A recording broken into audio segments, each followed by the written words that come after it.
आज हम देखेंगे इंटीग्रेशन बाय पार्ट्स। ओके, तो थ्योरम दे रहे हैं, if u and v are two function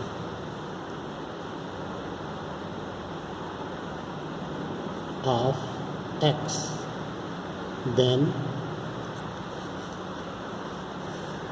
integration of uv into dx is equal to u into integration of v into dx minus d by dx du by dx into integration of v into dx whole integration of dx। Okay, तो यहाँ से ध्यान रखिए u और v दो function हैं, तो u को हम फर्स्ट फंक्शन मान लें और v को सेकंड फंक्शन। तो first function into integration of second function minus differential coefficient of first function into integration of second function v into D x, फिर होल का इंटीग्रेशन ये आ जाएगा।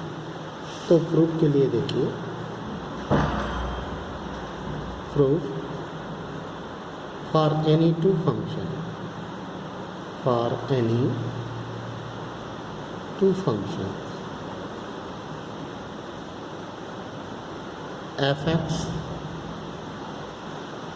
and gx, okay, then d by dx f of x into g of x, ये product of two function हो गया।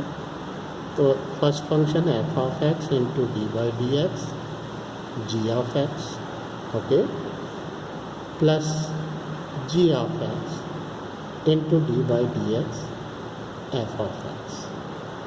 Okay, अब यहाँ से देखिए डी बाई डी एक्स को हटाएंगे तो ये इंटीग्रेशन लग जाएगा। ओके, इंटीग्रेशन ऑफ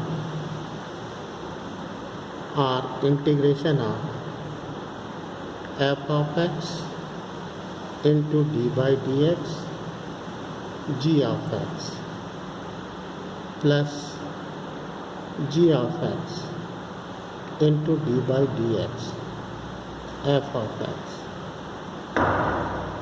होल का dx। यहाँ से इंटीग्रेशन हट रहा है तो ये आ गया, डिफ्रेंशिएशन को हटाया तो इधर इंटीग्रेशन लगा f of x into g of x। Okay, और यहीं से ले सकते हैं इंटीग्रेशन ऑफ,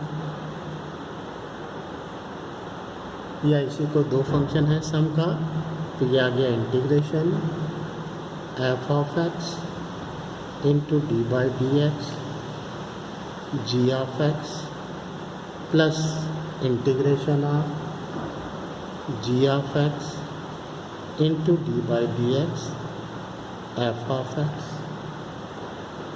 ओके, ये डी एक्स है, ये भी डी एक्स हो जाएगा भाई, ये D X is equal to F of X into G of X. और इसी को लिख सकते हैं integration of F of X into d by dx g of x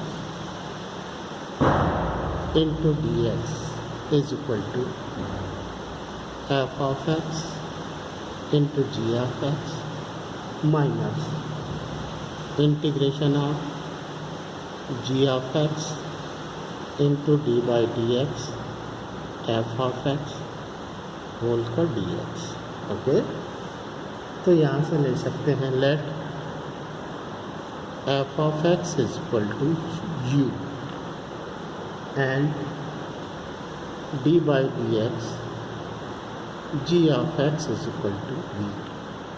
Okay, so that g of x is equal to integration of v into dx. Okay, तो ये देखिए ये चेंज हो जाएगा किसमें, integration of F of X is equal to U D by D X G of X is equal to V into D X हो गया is equal to F of X is equal to U G of X is equal to integration V into D X minus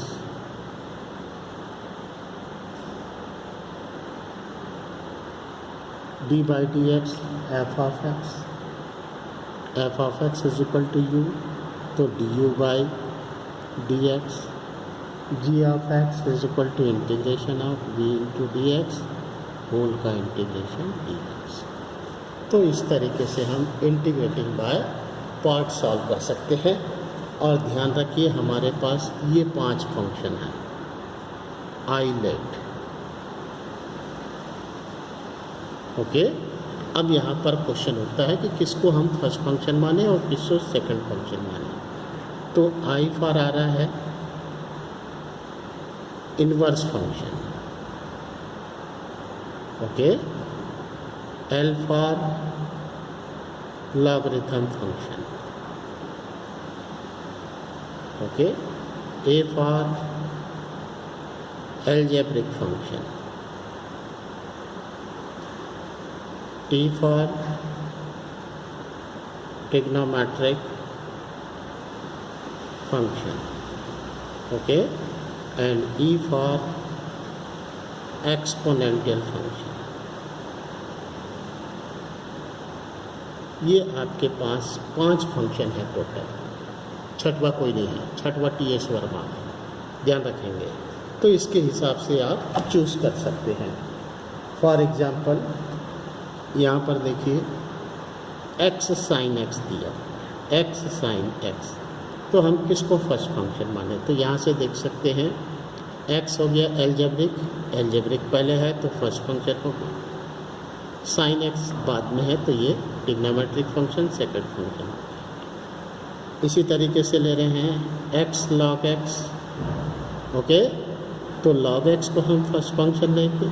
यहाँ पर देखिए L पहले है, ए जो है बाद में है, तो एक्स जो हो जाएगा सेकंड फंक्शन, ओके। अगर ये इस तरीके से होता X E to power X, तो यहाँ से ध्यान रखिए एक्स एल्जेब्रिक हो गया, ये फर्स्ट फंक्शन हो गया, एक्सपोनेंशियल फंक्शन ये सेकंड फंक्शन हो गया। तो इस तरीके से हम इंटीग्रेटिंग पार्ट बाय पार्ट्स में किस फंक्शन को फर्स्ट फंक्शन माने और किसको हम सेकंड फंक्शन माने,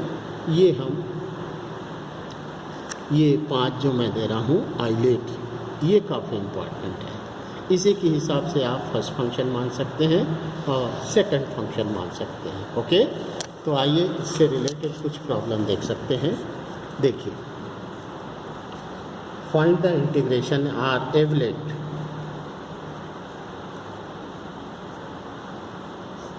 integration of x sine 3x into D x, okay, x sine sine 3x into D x. अब यहाँ से आइलेट लगा रहे हैं, आइलेट मैंने लगाया भाई, तो एल्जेब्रिक पहले है तो एल्जेब्रिक ये फर्स्ट फंक्शन हो जाएगा, उसके बाद ट्रिग्नोमेट्रिक है तो ये सेकंड फंक्शन, ओके। तो using the integrating by part, first function या आई के इक्वल ले सकते हैं। फर्स्ट फंक्शन हो गया x into integration of sine 3x into D X minus differential coefficient of first function D by D x into x into integration of second function sine 3x into D x, okay. फिर whole का integration हो गया D X, तो ये मिल गया x sine 3x का integration हो गया minus cos 3x upon 3, okay, minus D by D x, x इसका डिफ्रेंशिएशन हो गया 1, साइन 3x का मिल गया minus time cos 3x upon 3 into D x, ये माइनस माइनस प्लस हो जाएगा, तो ये मिल गया minus time x cos 3x upon 3 plus integration of cos 3x upon 3 into D X. तो ये आ गया minus x cos 3x upon 3 plus ये हो जाएगा कॉस 3x का 1/3, कॉस 3x का हो जाएगा 1/3 साइन 3x, ओके, प्लस हो जाएगा c। तो ये आ गया final minus x cos 3x upon 3 plus 1/9 sine 3x plus c, okay. तो इस तरीके से इंटीग्रेशन निकाल सकते हैं। इसी में देखिए सेकंड प्रॉब्लम देख सकते हैं, integration of x log x into D x, okay. तो log x को हम फर्स्ट फंक्शन ले सकते हैं आइलेट के हिसाब से, और x को हम ले सकते हैं सेकंड फंक्शन, ओके, क्लियर।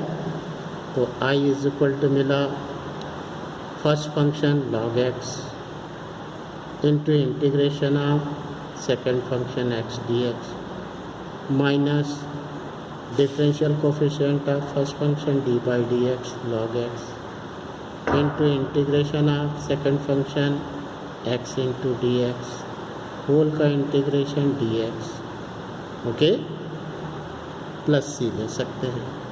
तो ये आ गया log x upon x square upon 2 minus d/dx log x, ये हो गया 1/x, एक्स स्क्वायर का x का इंटीग्रेशन हो गया x square by 2 into D x plus c, ये आ गया x square by 2 log x minus 1/2 x into D x plus c, ये आ गया x square by 2 log x minus 1/2 into 1/2 x square plus c, और x square by 2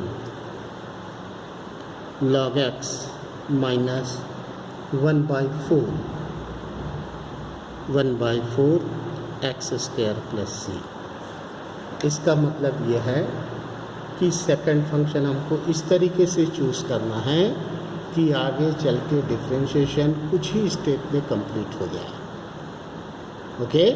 अगर इसी को ध्यान रखिए, log x को अगर हम सेकंड फंक्शन मान लें और x को फर्स्ट फंक्शन मान लें तो ये स्टेप आगे बढ़ते जाएगी। तो ये आपको ध्यान रखना है, ओके। Thank you.